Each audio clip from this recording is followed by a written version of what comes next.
Hello and welcome to my channel. And as you all know, this is committed to the cause of community medicine, making it student friendly.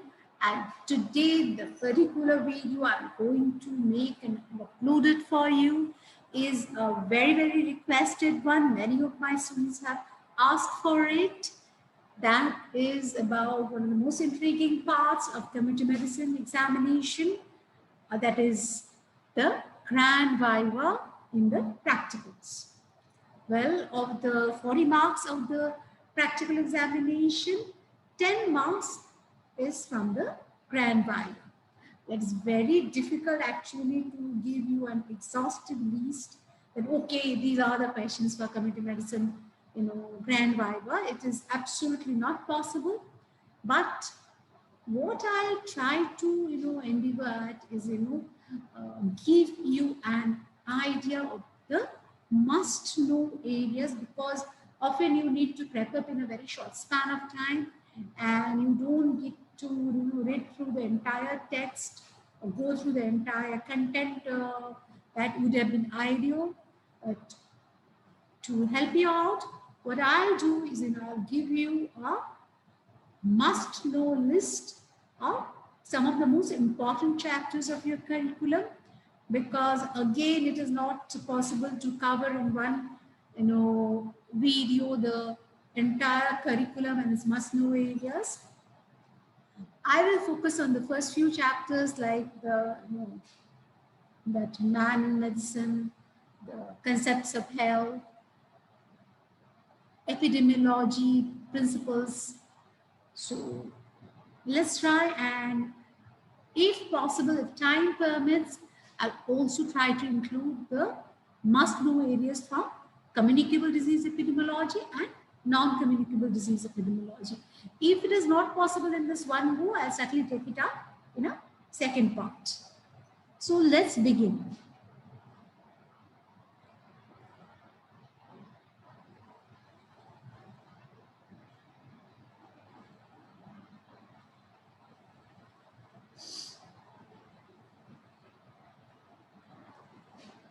Well,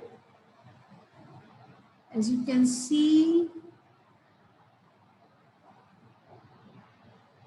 I'm going to take you through your basic textbook of medicine, which is usually followed. That is PARC. And here, as you can see, in this very first chapter, the must know areas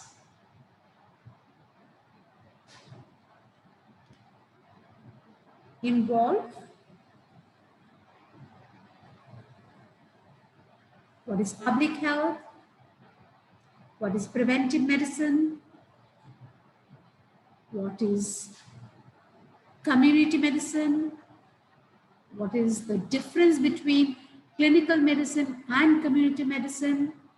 And if you go through my previous YouTube uploads, you will find a very clear understanding given around this difference between clinical medicine, community medicine, epidemiology, public health, and how are they related with each other, or how are they different from each other.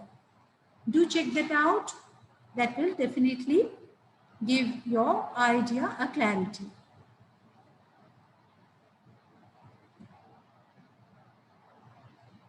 Then next on,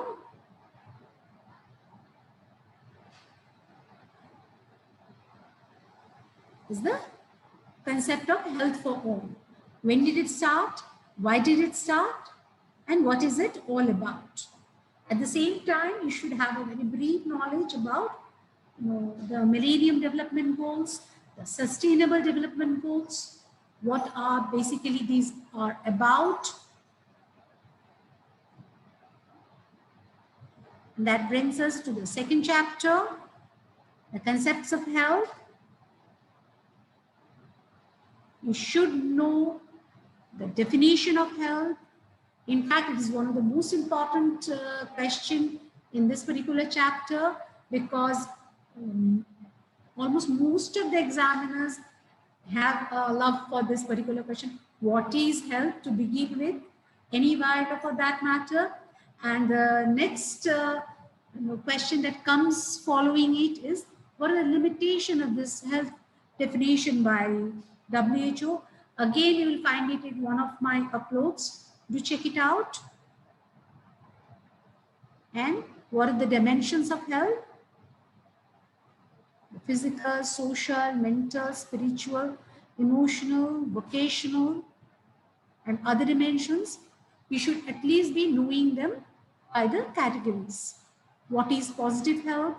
What are the different indexes used to measure the concept of well-being, particularly standard of living, quality of life, and most importantly, PQLI, that is physical quality of life index. The different parameters included under it. And of course, another indicator in this context is the Human Development Index, that is HDI. You should be conversant with both these indexes. Then is the spectrum of health, and you should be knowing that the spectrum of health ranges from what end to what end, like from death to positive health and the stages in between. Another very important thing in this chapter is the determinants of health. If you see this particular diagram, it is a very universally used diagram for depicting the different determinants of health, and you should be familiar with it, as well as you should be knowing the different determinants. If not in depth of it, at least you should be aware of the different types of determinants.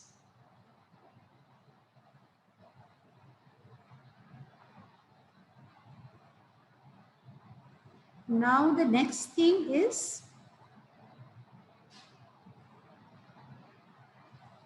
this community responsibility, community participation. These are often important things asked in your viva.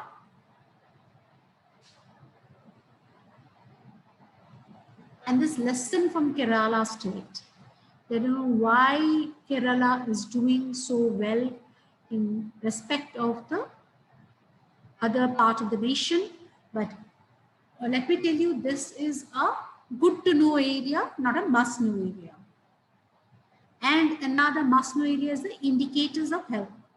Each and every one of you should be familiar with this particular part, that is the indicators of health, and the characteristics of indicators, that it should be valid, it should be reliable, it should be specific, sensitive, feasible, and relevant. And you should also be knowing along with that, what do you mean when you say an indicator is valid? What do you mean when an indicator is reliable? And so on. So this is a must know area for each one of you. Then comes the list of indicators, the mortality indicators, the morbidity indicators, the disability indicators, and many more. And you should be knowing few examples from each of this. And about the mortality and the morbidity indicators, you should be conversant with most of the indicators mentioned under these broad headlines. Because not only in the grand viva that these are asked, that what, name some mortality indicator, name some morbidity indicators. You may be asked, how to compute it. In fact, in your practicals, in your epidemiological exercises, you may be asked to, compute the mortality rate, which can be a specific mortality.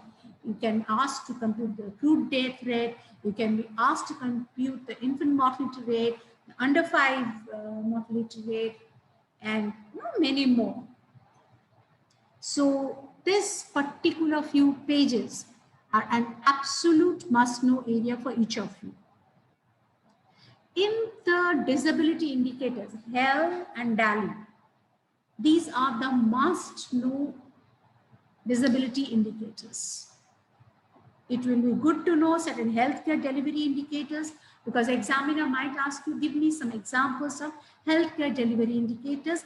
In that case, to know that doctor population ratio, doctor nurse ratio, population bed ratio are examples of that, would go a long way.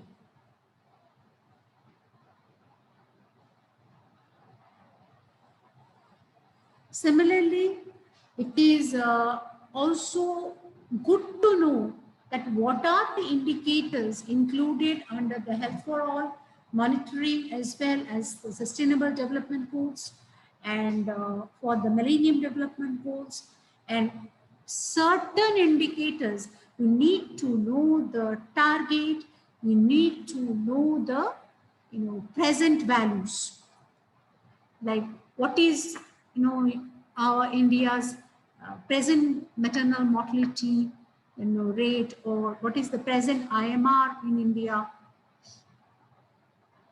and what is the goal that we are looking for.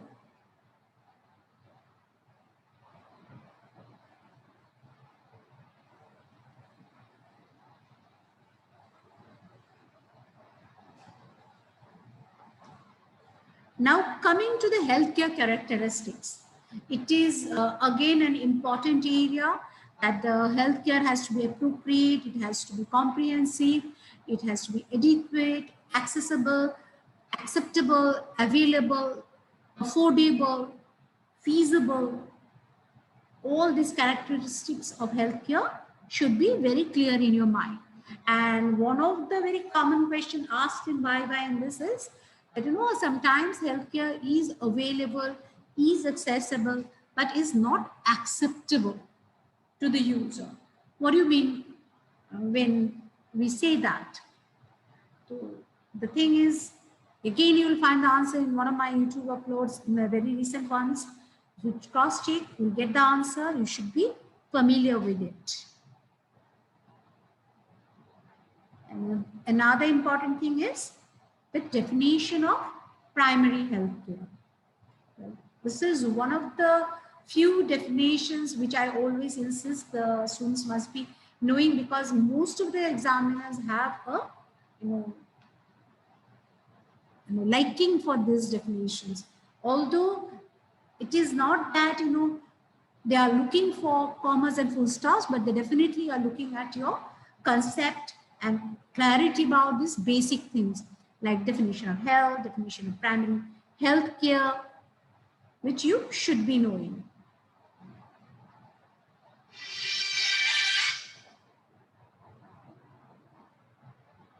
Then is the for those who are looking for better marks, the Ottawa Charter and the Jakarta Declaration would be good things to just touch on.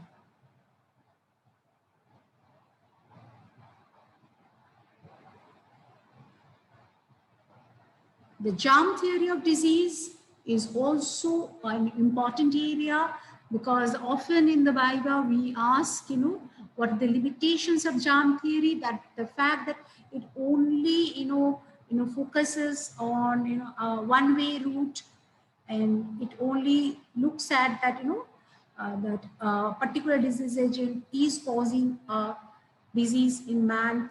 But in reality, we often see it is about multifactorial causation, which germ theory never takes into account. So this is the basic question asked from this area. There is a limitation of germ theory, and then is the epidemiological triad, a very important area, and you should be absolutely not failing in answering that agent, host, and environment comprises your epidemiological triad, and you should be absolutely clear and confident about it. Then is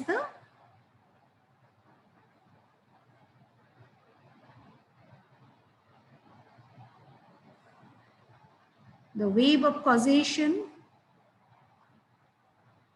and the natural history of diseases.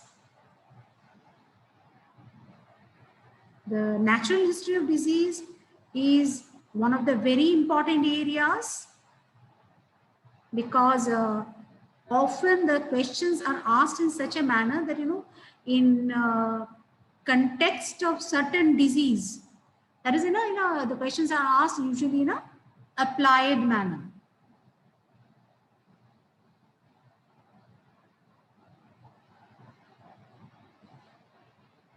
Like in this particular, the wave of pulsation is shown in context of myocardial infarction.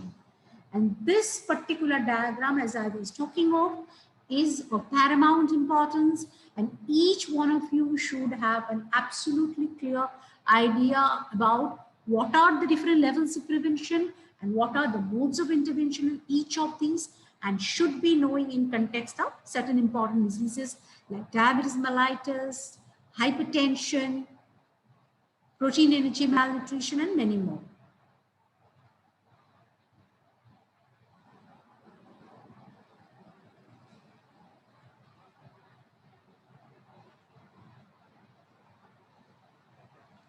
So let's look at some more important areas of focus, that is this iceberg phenomena. The iceberg phenomena is another favorite with examiners, and it is often asked what is an iceberg phenomena and give an example where this iceberg phenomena fits right. Or you may be asked that, explain the iceberg phenomena in context of protein and energy malnutrition, hypertension, and other diseases. So here is another important area from your Viva perspective, that is disease control, disease elimination, and disease eradication. These three concepts are very interlinked ones: the control, the elimination, and the eradication. So these three concepts are our must-know areas, and same goes for surveillance and monitoring, and how are they different from each other. And it goes without saying, as I was emphasizing while discussing the natural history of disease, the different levels of prevention, the modes of interventions, different questions related to primordial prevention, how primordial prevention is very essential for controlling different non-communicable diseases. You can be asked in a generalized fashion. You can be asked in context of any particular non-communicable disease like coronary heart disease or in diabetes mellitus. And you also may be asked that how primordial prevention is very holistic in its approach, or maybe, how primordial prevention forms to be a subset of primary prevention. You'll find answers to all these in my previous uploads, because I cannot give you all the answers in this particular video. Otherwise, I won't be able to give you at least an idea about the different questions asked from these important chapters. Here is another important area, that is the concept of disability. You should be absolutely conversant with these few terminologies and how to describe or define them. That is the concepts of disability in impairment, what it is, disability, what it is, handicap, what it is, and as well as know at least one example to explain these terms.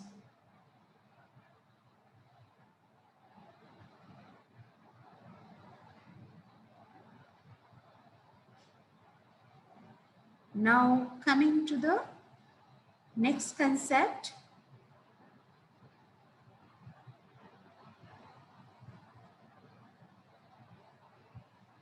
I've already told you community medicine, preventive medicine, social medicine, public health, this whole journey, how are they interrelated? You should be very clear. What is community diagnosis? This is again very commonly asked. What is community diagnosis? I'm focusing only on the must-know areas. Now coming to the most important chapter. In fact, the chapter that builds your concept in community medicine, to take it forward, there's epidemiology. So of course, you should be knowing what is the definition of epidemiology, how this name is derived. The NOAP means among, demos means people and logo means the study.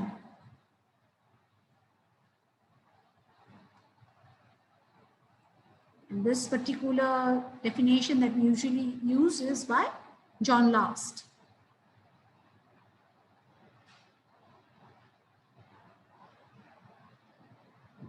You should also know what are the measurements in epidemiology, the mortality, morbidity, natality, what are the tools of measurement, what is a rate, what is a ratio, what is a proportion, and how are these different. Like in ratio, the numerator is not contained in the denominator, but in proportion, the numerator is also part of the denominator. So you should be very clear about these basic concepts. That how maternal mortality rate and maternal mortality ratio are not the same.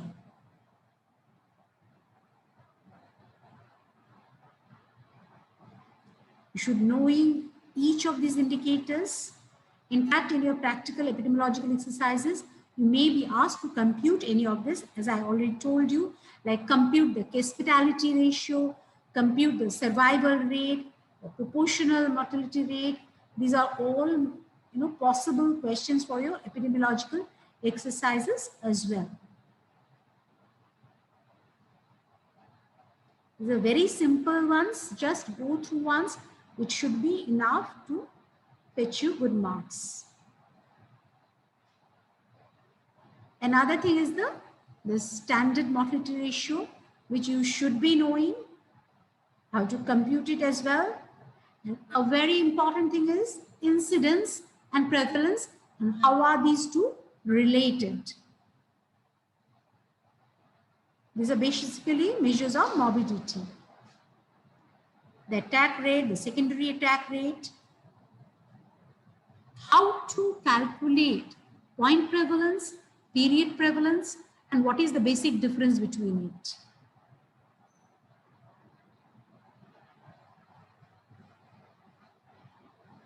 And a very important must-know area are the different, epidemiological studies, their classifications, their characteristics, the advantages, their disadvantages, how they differ from each other. This is again a must-know area.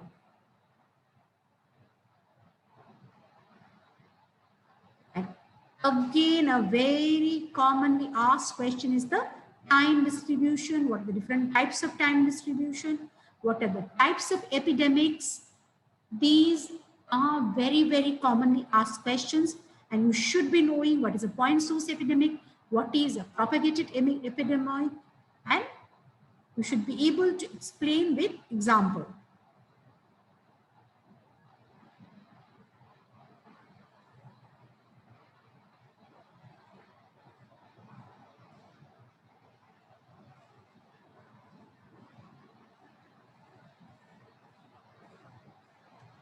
Another very important concept that is actually, very important from your different answering of questions of outbreak investigations as well as epidemic investigations.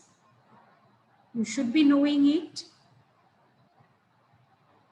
The uses of epidemiology. How do you define a case? How do you define a control in a case control study?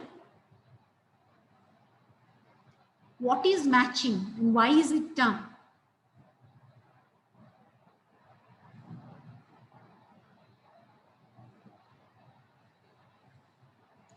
And what are the different bias in each of these studies and how are these eliminated?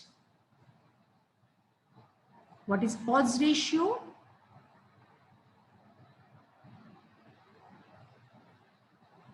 You should be also knowing how to estimate risk in each of these study types, like how to estimate the risk in case control, how to estimate the disease risk in a cohort study, what is relative risk, what is attributable risk, what is a population attributable risk, And as I said, the advantages and disadvantages, the difference between case control and cohort study.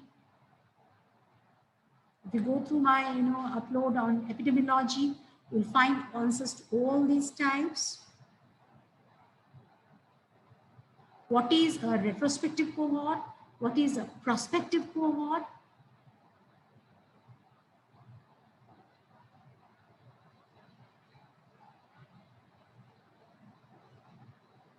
As I already mentioned, attributable risk, relative risk, population attributable risk. You should be very much conversant with all these three terms. And as I said, the difference between case control and cohort study. And also, in this particular area, you can see some examples of famous cohort studies, historical cohorts, we say, like the Framingham Hut study. You should be knowing some of the names of these historical cohorts. These are not a must know, but definitely good to know. Then is the randomized control trial. The steps of randomized control trial is a must know area. You should be knowing these steps. How you go about it, how you select a sample from a target population, then from the study population, make the necessary exclusions, randomize, and why randomization is the heart of RCT.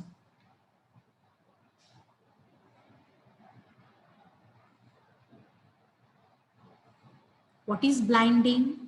What are the different types of blinding?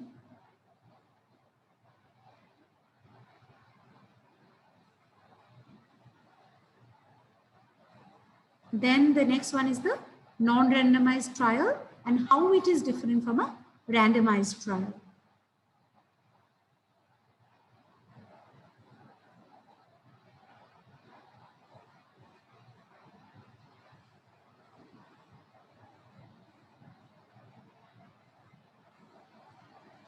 Then how strength of association is measured.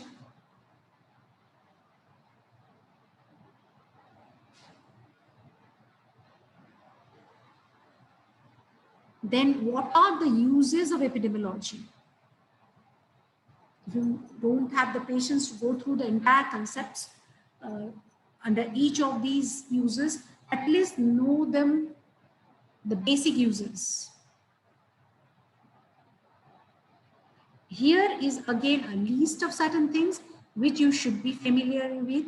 What is infection? What is infestation? What is contamination? What is a host? What is an infectious disease? What is a contagious disease? What is a communicable disease? How do you define epidemic? How do you define pandemic? What is an outbreak? What do you mean when I say it is an exotic disease? What do I mean when I say it is a zoonosis? What is endemic? So endemic, epidemic, pandemic, outbreak, you should be very familiar with, and this is a must-know area. As well as the epizootic, epiornithic, enzootic, nosocomial infections, opportunistic infections. And here is another very important area, that is source and reservoir. What is a source? What is a reservoir? And are they synonymous? If not synonymous, what is the difference? Again, I have this uploaded for you. Do check it out. Then another important area. What is a case? What is a carrier? And why? And a very important question asked in this area is why a carrier is considered as epidemiologically more important than a case? And what are the different types of carrier? Now, another important area is the different types of transmission possible, both direct and indirect. If possible, you should know examples of each of these.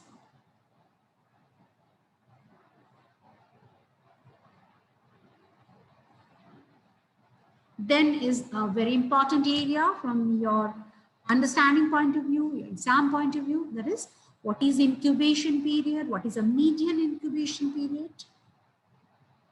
What is a latent period? If you look at this particular, graph, you will have a clear understanding about each of these. Then what is serial interval? What is generation time? What is secondary attack rate?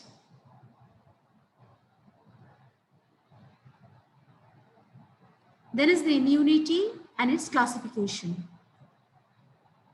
If you don't get much time, you may not focus on this. But this particular type of immunity is very important. That is hard immunity. Because from the point of view of community medicine, hard immunity is of very important significance.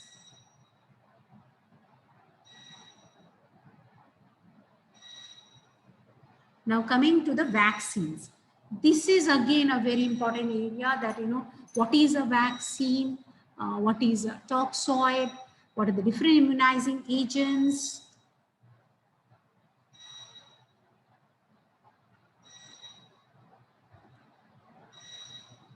And you should be absolutely conversant with the National Immunization Schedule, and it should be absolutely by heart. You should not be missing on any of the vaccines, any of their routes, the dosage, the place of administration, what if any dose is missed, what to do in that case. In my latest problem card upload, you will find answer to each of these. How live vaccine is better than, kill vaccine and why.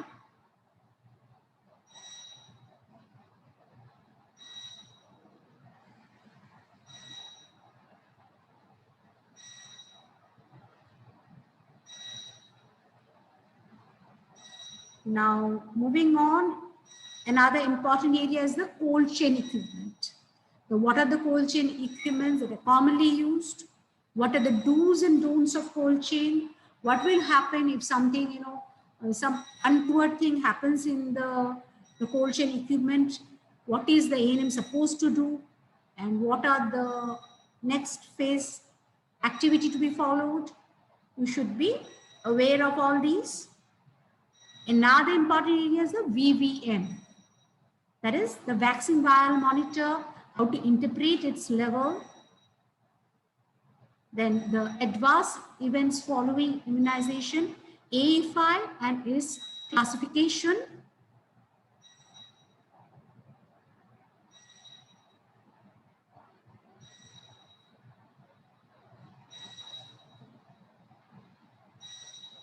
And next one of importance is the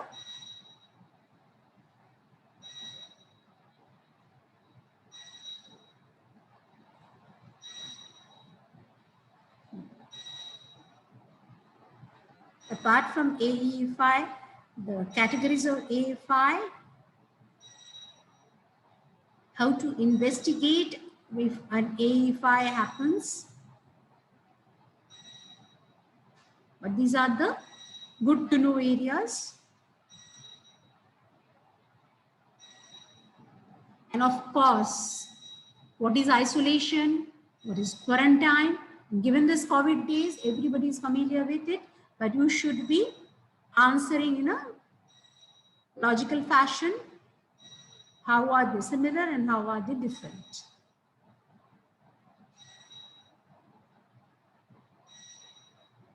The international health regulation, what are the diseases on which it is applicable, and goes without saying the NIS or National Immunization Schedule, as I already told, you should be absolutely learning by heart.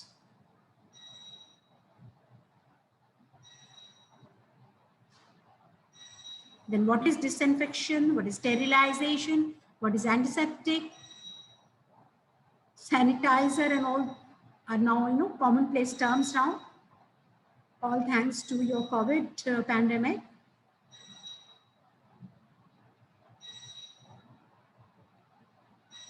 some of the chemical agents, some of the physical agents of disinfection.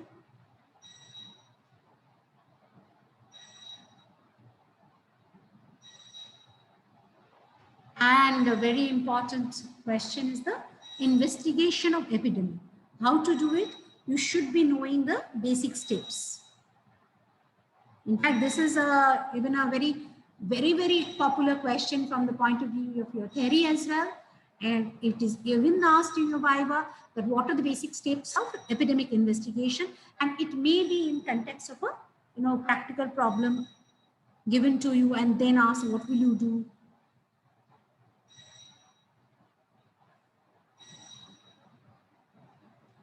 So in this, I will end up with the screening chapter because otherwise it's going to take too long. Maybe I'll upload the possible Viva questions on communicable and non-communicable disease epidemiology in a second part. In screening, what is screening? What is the concept of lead time? What is the difference between case finding and diagnostic test? How is it different? What are the uses of screening? What are the types of screening? Again, acceptability, availability, repeatability, these terms. And most importantly, sensitivity, specificity. How are they related? Why are they inversely related?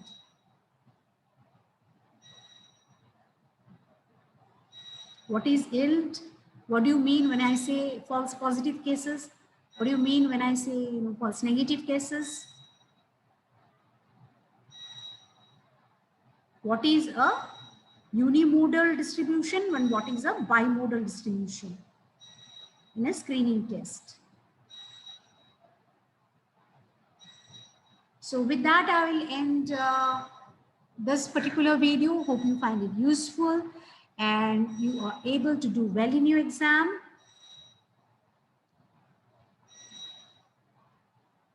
So that brings us to the end of this, this Grand Viva episode, which was very requested, and I guess you find it useful. Do let me know if you have any other queries. I'll try to put up another search,